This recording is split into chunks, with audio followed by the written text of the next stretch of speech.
Welcome to the Learning Pines YouTube. We hope this video helps. In this video, I will compare FastAPI versus Java. We'll explore their core differences, helping you understand which might be a better fit for your next project. FastAPI, built on Python, is known for its speed and ease of use, especially for API development. Java, on the other hand, is a powerhouse with a long history, offering incredible stability and a massive community, often utilized with frameworks like Spring Boot for enterprise-grade applications. Let's dive into the specifics. When it comes to performance and scalability, both contenders offer impressive capabilities.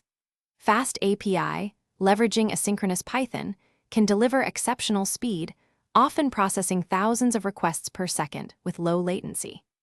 Java, with its highly optimized virtual machine and frameworks like Spring Boot, is renowned for its ability to handle massive loads and millions of concurrent users in large, complex enterprise environments. The choice often depends on the specific demands of your application.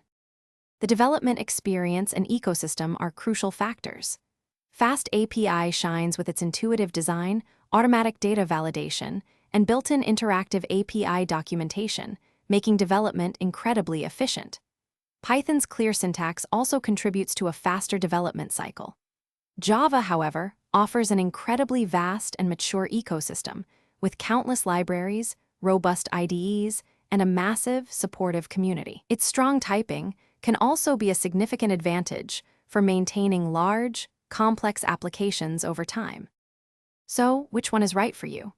FastAPI is an excellent choice for building high-performance APIs, microservices, and web applications where speed of development and modern features are key. It's perfect for data science backends or quick prototypes. Java, especially with Spring Boot, excels in large-scale enterprise systems, complex business applications, and scenarios demanding extreme reliability, long-term maintainability, and a vast array of integrations. Your project's specific requirements will ultimately guide your decision. Thanks for watching. Consider subscribing if we helped you.